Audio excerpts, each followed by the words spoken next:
At 5 часов утра, the platform in Yakutsk is under thick fog and frost.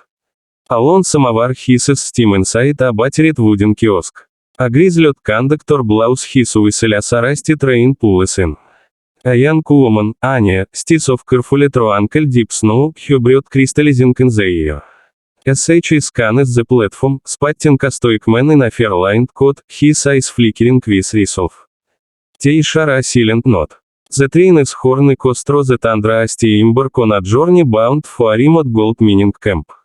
A blackout clock is red square, under the dim glow of emergency floodlights. Silhouettes move among columns of the Kremlin wall, Sergei, a seasoned intelligence officer, sleep stroke roads of hooded protesters, clutching a folder of classified documents. Tanks rumble in the distance, explosions crackle beyond Saint Basil's domes, Sergei's heartbeat pounds, HIS mission, pass the documents to foreign journalists before dawn, every shadow threatens betrayal, every stay feels fatal, but the information could change Europe's view of upcoming elections.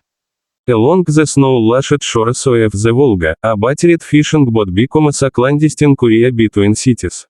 In it is Halil, Nadia hides microfilm cartridges, maps, photos, names. Across the river, a derelict dock awaits. A masked contact emerges. White rime frost covers wood planks. As they exchange packages, distant rifle shots echo. The contact grins grimly and vanishes into the night. Nadia hears footsteps in the snow behind her, must decide, run into the woods, or freeze on the river in case lead her to the resistance cell. In an abandoned Soviet era fortress nestled high in the Urals, light filters through cracked concrete walls. The resistance has rigged explosives at key passages. Maria, an explosives expert scarred by past betrayals, sets the detonation. Outside, helicopters approach. Bracers Nikolai and Alexei exchange a silent farewell before rushing out with captured intelligence. A thunderous boom shatters silence, the fortress groans and collapses in dust. Flames light up twilight snow. Amid falling mortar fragments, the trio escapes into the wolves' howls beyond the trees, free, but hunted.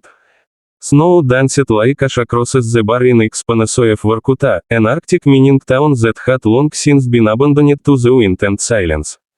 The remains of a Soviet galaxy stood like the skeletal ribs of a dead civilization, buried under layers of ice. It was here, in the dead of winter, that Alexei Morozov returned after 15 years in exile. His gloved hand brushed over the rusted gates. Each creak of metal under the snow-laden wind felt like a ghost whispering warnings in his ear. As a military engineer, Alexei had vanished during a secret operation in Chechnya. But he wasn't dead, just hiding. Now, lured by a cryptic letter signed only with a Soviet cipher, he returned to uncover the truth about his brother's death and the forbidden project they both worked on, Сердце льда, Heart of Ice. Inside the galaxy's remains, Alexei found a trapdoor beneath the chapel floorboards. Descending into an old bunker, lit only by his headlamp, he discovered frozen archives, blueprints, surveillance reels, and recordings. The Soviets hadn't just imprisoned men here. They experimented with neurochemical weapons that could mimic death, suspend life, or control it. As he sifted through reels of decayed film, Alexei's light fell on a photograph, him and his brother in 1991. But someone had recently circled his brother's face in red ink. The date below was last week. Suddenly, the silence cracked. A faint mechanical ear came from above. A drone. Not too quiet. Then the unmistakable sound of footsteps crunching snow. Someone else had come to claim the secrets. Or silence him forever. Deep beneath Moscow, there exists a hidden labyrinth, Metro-2, the fabled secret subway built for the elite and military. It is tunnelless, crumbling and unmarked, snake under the capital like veins feeding a dead empire. Alexei sprinted through the wet, black tunnels, barely avoiding the echo of bullets ricocheting off all trails. Behind him, two mercenaries in full black were tracking him, men without names, working photos who never left power. Clutched in his coat was the final recording from Vorkuta, a voice file of his brother, recorded days before his supposed death. The voice was calm but broken.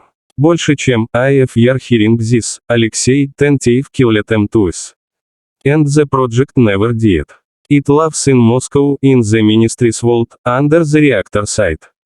And it. Алексей ducked into an abandoned train carriage, hiding behind shattered glass. The smell of oil and mildew clung to his skin. Above him, a camera sparkled. Someone was watching, but not shooting. A voice crackled through an intercom in the carriage, distorted and full of static. Больше чем, you shout.